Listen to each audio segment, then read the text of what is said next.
Hello विद्यार्थियों, बहुत स्वागत है आपके अपने YouTube channel MP super hundred वाले में। तो विद्यार्थियों, आप लोगों के जो एग्ज़ाम हैं वो 3 अगस्त को ही आयोजित होंगे। विद्यार्थियों, जैसा कि आप लोगों को सुपर हंड्रेड वाला ने बताया था कि आप लोगों के जो एग्ज़ाम है वो 3 अगस्त को ही होंगे, चाहे कितनी ही बाढ़ आ जाए, भूकंप आ जाए, आंधी आ जाए या फिर तूफान आ जाए, आप लोगों के जो एग्ज़ाम है वो 3 अगस्त को ही होंगे। तो विद्यार्थियों, आप लोगों के जो एग्ज़ाम है वो 3 अगस्त को ही होंगे। एडमिट कार्ड भी आ चुके हैं।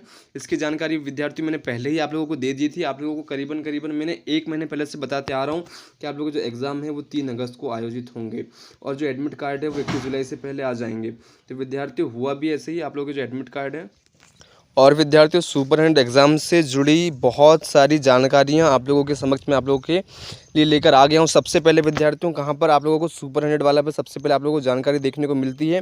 अभी तक विद्यार्थियों, यूट्यूब पर किसी भी चैनल वाले ने आप लोगों को ये दिशा निर्देश नहीं दिखाया होगा। विद्यार्थियों, ये जो दिशा निर्देश है वो राज्य मुक्त ओपन बोर्ड के द्वारा जारी कर दिया गया है। आप लोग इस वीडियो तक पहुँच गए हैं विद्यार्थियों, तो एग्ज़ाम देने से पहले ये वीडियो को पूरा का पूरा देख लीजिएगा, क्योंकि विद्यार्थियों ये जो आदेश है आप लोगों के लिए बहुत खास होने वाला है। क्योंकि विद्यार्थियों, इस आदेश में पेपर लीक से संबंधित सारी जानकारी दी गई है। पेपर किस तरीके से बटेंगे, पेपर कहाँ पे रखे जाएंगे, ये सारी चीज़ें आप लोगों को यहाँ पे बताई जाएगी। पेपर से जुड़ी सारी सावधानियाँ, जो भी ऑब्जर्वर होंगे उनके लिए ज़रूरी सूचनाएं होंगी, जो कि केंद्राध्यक्ष होंगे, सभी के लिए यहाँ पे ज़रूरी सूचनाएं दी गई है। विद्यार्थी, सबसे पहले आप लोगों को कौन बता रहा है? एमपी सुपर हंड्रेड वाला बता रहा है। और विद्यार्थियों, आप लोगों को एमपी सुपर हंड्रेड वाला ने ही बताया था कि एग्ज़ाम जो है आप लोगों के वो 3 अगस्त को ही आयोजित होंगे और एडमिट कार्ड 31 जुलाई से पहले आ जाएंगे। तो विद्यार्थियों, हुआ भी ऐसा ही। सारी जानकारी सबसे पहले कौन दे रहा है आप लोगों को? एमपी सुपर हंड्रेड वाला दे रहा है। फटाफट से क्या कर लीजिए, अभी के अभी एमपी सुपर हंड्रेड वाला को सब्सक्राइब कर लीजिए और कमेंट करके बताइए कि सबसे पहले सही जानकारी कौन देता है। फटाफट से बता दीजिए आप कमेंट बॉक्स पे। तो विद्यार्थियों, आप लोगों को परीक्षा केंद्रों पर क्या क्या लेकर जाना है, ये सारी चीज़ें आज आप लोगों की इस वीडियो में कंफर्म होने वाली है। एक विद्यार्थियों, पेपर देने से पहले एक बार इस वीडियो को ज़रूर देख लीजिएगा। अगर इस वीडियो तक पहुंच गए हैं तो इस वीडियो को पूरा ही देखकर जाइएगा, क्योंकि विद्यार्थियों ये वीडियो बहुत खास होने वाला है। और विद्यार्थियों, अभी तक आप लोगों ने टॉप 50 क्वेश्चनों को नहीं देखा है तो फटाफट से जाइए और टॉप 50 क्वेश्चनों को यूट्यूब चैनल पर अपलोड डेड माध्यम के रूप में आप लोग देख सकते हैं।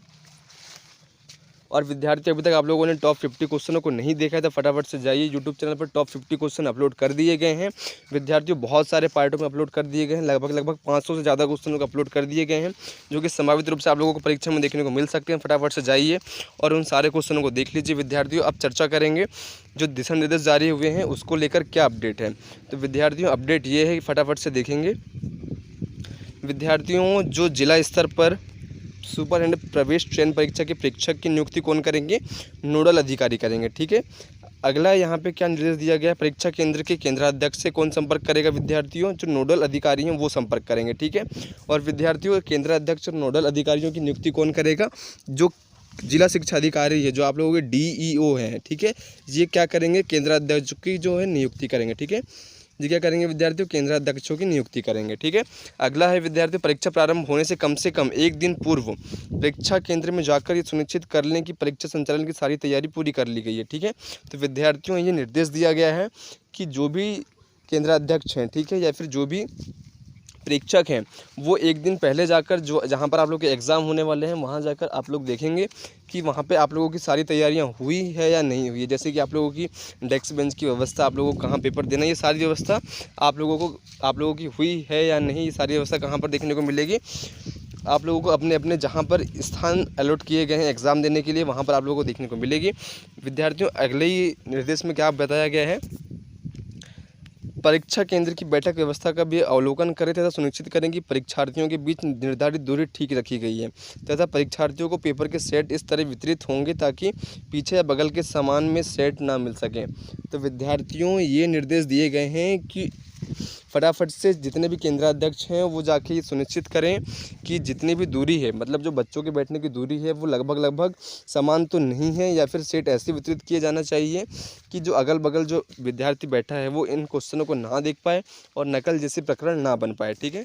अगला पॉइंट है विद्यार्थियों, प्रेक्षक को प्रत्येक परीक्षा सत्र प्रारंभ होने से कम 1 घंटा पूर्व अपने परीक्षा केंद्र में अनिवार्य रूप से पहुंचकर परीक्षा केंद्र की व्यवस्थाओं में किसी प्रकार की कठिनाइयां हो तो उसको सॉल्व करने के भी निर्देश दिए गए हैं। ठीक है विद्यार्थियों, उसके बाद में जो केंद्र अध्यक्ष हैं उसके कर्तव्य भी यहाँ पे बताए गए हैं।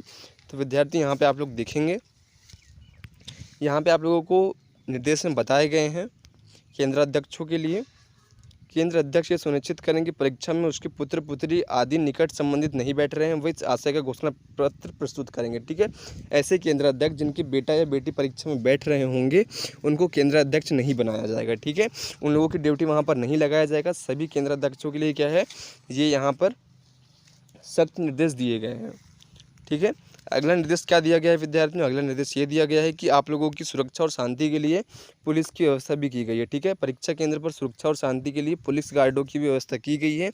और विद्यार्थियों, अभी तक आप लोगों ने व्हाट्सएप ग्रुप को ज्वाइन नहीं किया तो फटाफट से जाइए व्हाट्सएप ग्रुप को ज्वाइन कर लीजिए। केवल इच्छुक विद्यार्थी व्हाट्सएप ग्रुप को ज्वाइन करेंगे। और विद्यार्थी यहाँ पर देखेंगे कि बहुत सारे यहाँ पर निर्देश दिए गए हैं। इसका अगर PDF चाहिए होगा, अगर आप लोगों को विस्तार से पढ़ना होगा तो फटाफट से आप लोग कमेंट में बता दीजिएगा। इसका PDF भी आप लोगों को उपलब्ध करा दिया जाएगा।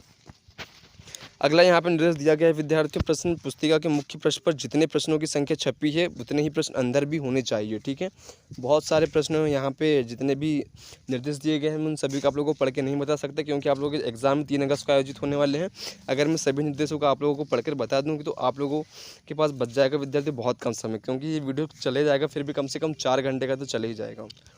अगला है प्रत्येक प्रश्न 1 अंक का होगा। प्रश्न पत्र हल करने का कुल समय 2.5 घंटे होगा। ठीक है, और परीक्षार्थी रफ्कार के अतिरिक्त प्रश्न पत्र पर कुछ नहीं लिखेंगे। ठीक है, तो विद्यार्थी जो आपको रफ्कार के लिए पेज मिलेगा आप लोगों को उसके अलावा वहाँ पे कुछ भी नहीं लिखना है। और जैसे ही वो पेज भर जाएगा तो विद्यार्थी आप लोगों को कहीं पे भी अपने प्रश्न पत्र पर काटा पीटी नहीं करना है, नहीं तो आप लोगों को परीक्षा से निरस्त भी किया जा सकता है। अगला है विद्यार्थियों, परीक्षार्थी परीक्षा के पश्चात अपने द्वारा भरी OMR शीट पर्यवेक्षक के पास जमा करेंगे तब प्रश्न पत्र अपने साथ घर ले जा सकेंगे। ठीक है, अगला है विद्यार्थियों, केंद्र अध्यक्ष अपने केंद्र के लिए अपनी संस्था से सहायक केंद्र अध्यक्ष लिखेंगे। विद्यार्थी अपने काम का नहीं है। उसके बाद में विद्यार्थियों फिर से केंद्र अध्यक्ष के लिए निर्देश दिया गया है कि जो भी आप लोगों की OMR शीट होगी उसकी गिनती करके अच्छे से फटाफट से राज्य मुक्त शिक्षा केंद्र के पास में पहुंचा दिया जाए। मतलब सारी सावधानी जो है वो केंद्र अध्यक्षों के लिए है। विद्यार्थी यहाँ पे आप लोगों की जो काम की खबर ये है कि आप लोगों के जो एग्ज़ाम हैं, जो एग्ज़ाम पेपर हैं वो किसी भी प्रकार से लीक नहीं होंगे। और आप लोगों को परीक्षा सेंटर में जाने के लिए 2 फोटो अनिवार्य रूप से लेके जाना है और अपना आधार कार्ड भी रख लेना है। ठीक है, विद्यार्थी 2 फोटो और अपना आधार कार्ड ज़रूर लेकर जाएँ, क्योंकि आप लोगों की पहचान पत्र के रूप में ये मांगा जा सकता है और मांगा ही जाएगा, कंफर्म है। और विद्यार्थी अपने ड्रेस कोड में ही जाएं। और विद्यार्थियों आप लोग क्या करना है, आप लोगों को फटाफट से अपना एडमिट कार्ड डाउनलोड कर लेना है MPSOS की वेबसाइट से जाके। विद्यार्थियों किसी भी प्रकार के पेपर लीक नहीं होंगे, भ्रम में बिल्कुल भी ना रहें। और सही और सत्य जानकारी के लिए क्या कर लीजिए, फटाफट से MP सुपरहैंड वाला को फॉलो कर लीजिए। विद्यार्थी अगर आप लोगों को इसको फटाफट से पूरा पढ़ना है तो आप लोग विस्तार से पढ़ सकते हैं। मैं आप लोगों को थोड़ा थोड़ा स्क्रॉल करके बता दे रहा हूँ। ठीक है, आप लोग इसको विस्तार से पढ़ लीजिएगा। मेरे पास इतना टाइम नहीं है और आप लोगों के पास भी इतना टाइम नहीं है कि आप लोग इसे पढ़ें। मैं आप लोगों को धीरे धीरे स्क्रॉल करके बता रहा हूँ। फटाफट से आप लोग इस निर्देश को पढ़ लीजिएगा।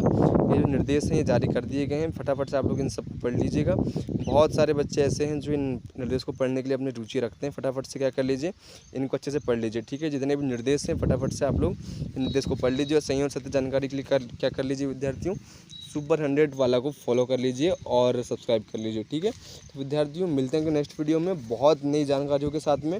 और विद्यार्थियों आप लोगों के लिए जितने भी महत्वपूर्ण क्वेश्चन हैं वो यूट्यूब चैनल पर अपलोड कर दिए गए, फटाफट से जाइए और यूट्यूब चैनल में अपलोडेड वीडियो के माध्यम से फटाफट से अपनी तैयारियों को और बेहतर बनाइए। मिलते हैं नेक्स्ट वीडियो में, तब तक के लिए जय हिंद।